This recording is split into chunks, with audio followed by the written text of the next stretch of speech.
दोस्तों शुरू करते हैं एक्सरसाइज 1.5 का question number 1। Classify the following numbers as rational और इरेशनल। आपको इन नंबरों को ये बताना है कि इनमें कौन रैशनल है और कौन इरेशनल है। तो फर्स्ट पार्ट है 2 माइनस रूट 5। 2 minus root 5। अब क्योंकि इसके अंदर जो रूट 5 है ये आपका इरेशनल नंबर है, और ये बात याद रखना दोस्तों कि किसी के भी साथ में अगर इरेशनल नंबर किसी के भी साथ में प्लस होता है, किसी के साथ में माइनस होता है, या मल्टीप्लाई होता है, या डिवाइड होता है, तो वो बाकी पूरे नंबर को इरेशनल बना देता है। तो ये 2 के साथ में या माइनस में है तो ये पूरा का पूरा इरेशनल बन गया। इस बात को आप याद रखना कि इरेशनल नंबर किसी के साथ मिलके भी, चाहे प्लस से, माइनस से, मल्टीप्लाई या डिवाइड से, उस पूरे नंबर को इरेशनल बना देता है। सेकंड पार्ट है इसका 3 प्लस 23 माइनस रूट 23।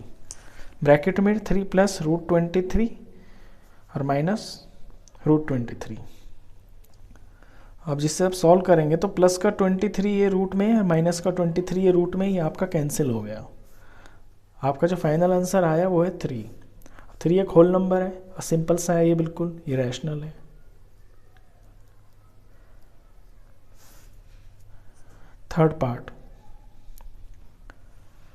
थर्ड है आपका 2/7, और 2 के पास भी रूट 7 है और नीचे 7 के पास भी आपका रूट 7 है।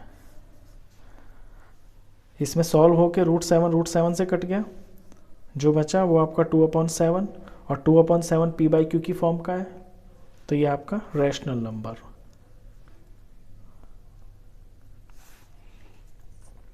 Fourth part 1/√2। अभी मैंने बताया आपको कि कोई irrational number plus minus multiply divide कैसे भी हो वो सारे नंबर को इरेशनल बना देता है। तो यहाँ जो ये √2 है ना, ये √2 एक इरेशनल नंबर है, क्योंकि √2 की वैल्यू कभी ख़त्म नहीं होती है, ये 1 पॉइंट समथिंग चलती रहती है। तो इस सारे को ये इरेशनल बना देगा, ये अपने आप में ये इरेशनल नंबर बन गया। नंबर 5 2π। अब यहाँ भी वही लॉजिक लग रहा है, बिल्कुल सिंपल, क्योंकि पाई एक इरेशनल नंबर है। अब पाई इरेशनल नंबर है, जिसके साथ भी ये मल्टीप्लाई होगा उस सब को ये इरेशनल बना लेगा। तो 2π इरेशनल हो गया। पाई क्यों होता है इरेशनल? 22/7 इसकी वैल्यू होती है पाई की, और ये जो है ना 3.14 समथिंग कभी भी ख़त्म नहीं होती है डिवाइड। जो डिवाइड कभी ख़त्म नहीं होती है वही होती है आपकी इरेशनल। कभी ख़त्म भी ना हो और ऊपर जो नंबर आता है वो उसका बार भी ना आए, मतलब वो रिपीट भी ना हो रहा हो। ये फर्स्ट क्वेश्चन था। इसके बाद क्वेश्चन है आपका सेकंड।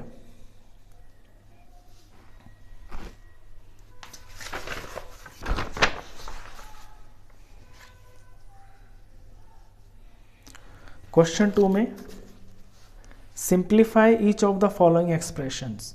यहाँ पे आपको 4 एक्सप्रेशंस दे रखी हैं, इनको आपको बारी बारी से सिंप्लीफाई करना है, यानी कि सिंपल इनका आंसर निकालना है। तो फर्स्ट एक्सप्रेशन है आपकी 3 प्लस √3 2 प्लस √2। इसमें आइडेंटिटी तो कोई लग नहीं रही है। जब कभी भी कोई आइडेंटिटी नहीं लगती है तो हमारे पास सिर्फ एक ही चॉइस होती है कि हम उनको मल्टीप्लाई कर लें। अब मल्टीप्लाई इन्हें करेंगे, बाइनोमियल की बाइनोमियल से मल्टीप्लाई होती है, तो बाइनोमियल का जो फर्स्ट बाइनोमियल होता है उसका पहला नंबर इस तरह आ जाएगा, और ये जो दूसरा बाइनोमियल है इसके साथ में मल्टीप्लाई में लिख दिया जाएगा। साफ भाषा में कहें तो पहला नंबर, पहले ब्रैकेट का पहला नंबर इनटू दूसरा ब्रैकेट, फिर पहले ब्रैकेट का दूसरा नंबर इनटू दूसरा ब्रैकेट, यानी पहले ब्रैकेट के दोनों नंबरों से बारी बारी से आपको दूसरा वाला ब्रैकेट मल्टीप्लाई करना होता है। ये आपने 8th क्लास में भी किया हुआ है। अब इसे मल्टीप्लाई करेंगे, 3 की 2 से करेंगे, 3 2 ज़ार 6, प्लस, अब इस 3 की इस √2 से करेंगे तो √2 3 से मल्टीप्लाई नहीं हो सकता क्योंकि ये अनलाइक टर्म है, तो 3 एज इट इज़ रहेगा और √2 इसके पीछे लग जाएगा, प्लस इसी तरह यहाँ पे 2 √3 से मल्टीप्लाई नहीं हो सकता तो 2 आगे और √3 एज इट इज़ लग जाएगा, प्लस √3 इंटू √2, अब रूट आपस में मल्टीप्लाई हो जाते हैं तो 3 2 6 हो गया, लेकिन इनके ऊपर रूट भी लग जाएगा।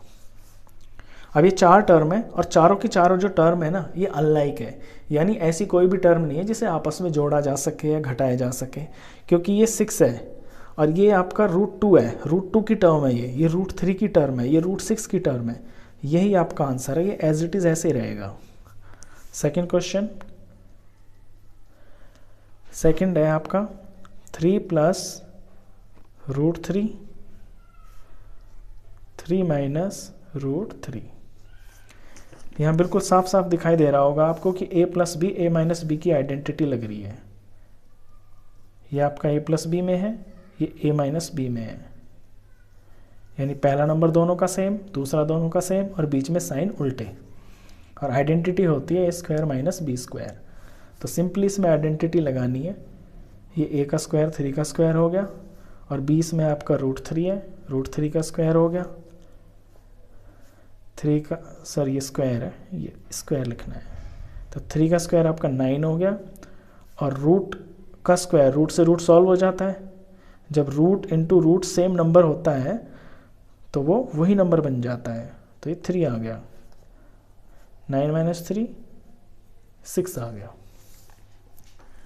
चलिए इसी का थर्ड पार्ट, थर्ड पार्ट है √5 प्लस √2 का होल स्क्वायर। अब इसमें भी आइडेंटिटी लग रही है, इसमें आपकी आइडेंटिटी लग रही है a plus B whole square की, a plus B whole square की आइडेंटिटी होती है a का स्क्वायर प्लस b का स्क्वायर प्लस 2ab। a और b यहाँ पे मेरे √5 और √2 हैं, तो वैल्यू भरता हूँ मैं, a का स्क्वायर प्लस b का स्क्वायर प्लस 2 और ये मेरा a √5 है और ये b। अब रूट का रूट सॉल्व हो गया, रूट का स्क्वायर 5 बन गया, इसी तरह से यहाँ रूट इंटू रूट ये आपका 2 बन गया, 2 एज इट इज़ रहेगा और 5 2 ज़ा 10 तो √10 आ गया, 5 और 2 सॉल्व होके 7 आ गया और ये 2 10। अब आगे सॉल्व नहीं हो सकते क्योंकि ये टर्म्स अलग अलग हैं, ये अनलाइक टर्म्स हैं। इसी का फोर्थ पार्ट है आपका √5 माइनस √2 और √5 प्लस √2। इसमें भी आपकी आइडेंटिटी लग रही है, इसमें आइडेंटिटी आपकी यही लग रही है जस्ट जो सेकंड में लग रही थी, a माइनस बी और a प्लस बी, और आइडेंटिटी होती है आपकी a का स्क्वायर माइनस b का स्क्वायर। तो यहाँ आपको √5 का स्क्वायर करना है, फिर माइनस, फिर √2 का स्क्वायर करना है। √5 का स्क्वायर 5 हो जाएगा, √2 का स्क्वायर आपका 2 हो जाएगा, माइनस कर दिया, ये इसका आंसर 3 आ गया। ये आपका सेकंड क्वेश्चन था। इसके बाद है आपका क्वेश्चन नंबर 3। क्वेश्चन 3 में कहता है recall pi is defined as the ratio of the circumference of a circle to its diameter, कि पाई जो होता है ना सर्कमफ्रेंस और डायमीटर का रेशियो होता है, pi is equal to circumference upon diameter. This seems to contradict the fact that pi is irrational. अब ये बात तो जो है ना इस बात का विरोध करती है कि पाई एक इरेशनल है, क्योंकि यहाँ पाई की वैल्यू c/d दिखा रहा है, यानी p/q की फॉर्म में है, तो इस तरह से तो पाई इरेशनल नहीं होता। तो how will you resolve this contradiction, तो इस बात को आप किस तरह से समझाएंगे। देखिए आपको याद होगा कि सर्कल होता है ये सर्कल का रेडियस होता है और पूरा का पूरा सर्कल का आपका डायमीटर होता है। अब सर्कल का जो सर्कमफ्रेंस होता है ना, सर्कल का सर्कमफ्रेंस होता है आपका पाई डी, यानी c is equal to pi D. तो इस तरह से पाई की जो वैल्यू हो जाती है ना, वो हो जाती है आपकी c अपॉन डी। यही आपको क्वेश्चन में दिखा रखा है कि जो पाई है ना, वो आपका सर्कमफ्रेंस और डायमीटर का रेशियो है। अब पाई होती है एक इरेशनल नंबर, पाई इरेशनल नंबर होता है। अब पाई जब इरेशनल नंबर है तो इसके बराबर जो चीज़ है वो भी आपकी इरेशनल होनी चाहिए, लेकिन c अपॉन डी इरेशनल नहीं है। c अपॉन डी इरेशनल नहीं है, ये आपका रैशनल नंबर है। क्यों? क्योंकि इसे तो p बाई क्यू की फॉर्म में लिखा हुआ है सिंपली, न्यूमरेटर डिनोमिनेटर, तो ये तो रैशनल नंबर है। तो यहाँ पे इस उलझन को आप किस तरह से समझाएंगे कि ऐसा क्यों हो रहा है ये मैथ्स में? देखिए, इसे सिंपली ऐसे बता सकते हैं कि जब हम किसी चीज़ को मेज़र करते हैं ना, तो एग्जैक्टली कहीं ना कहीं पॉइंट की कुछ ना कुछ कमी ज़रूर रह जाती है। तो सवालों को आसान बनाने के लिए बच्चों के लिए ये फॉर्मूला तैयार कर दिया कि c is equal to pi D, लेकिन इसमें कहीं पे बहुत थोड़ा सा अंतर ज़रूर होता है, जो इतना होता है कि जिसे ढूंढना भी बहुत मुश्किल होता है। तो सिर्फ ये सुविधा के लिए ये फॉर्मूला है, circumference is equal to pi upon D. अगर इसकी गहराई में जाते हैं, रैशनल नंबर, इरेशनल नंबर, इस तरह की इनकी गहराई में जाते हैं, तो ऑफ कोर्स इनके बीच में थोड़ी सी उलझन है, क्योंकि पाई c अपॉन डी आ रहा है और पाई इरेशनल है, c अपॉन डी रैशनल है, तो थोड़ी तो इसमें उलझन है। ये क्वेश्चन आपके एग्जामिनेशन पॉइंट ऑफ व्यू का नहीं है, ये सिर्फ इसी तरह से थोड़ा सा बच्चों को एक्स्ट्रा जानकारी के तौर पे बुक में दिया हुआ है। तो ये आपके क्वेश्चंस थे। आई होप आपको अच्छे से समझ में आए होंगे। वीडियो अच्छा लगा हो तो प्लीज़ इसे लाइक कर देना, और 9th क्लास का कंप्लीट मैथ्स पढ़ने के लिए आप इस चैनल को भी सब्सक्राइब कर देना। Thank you.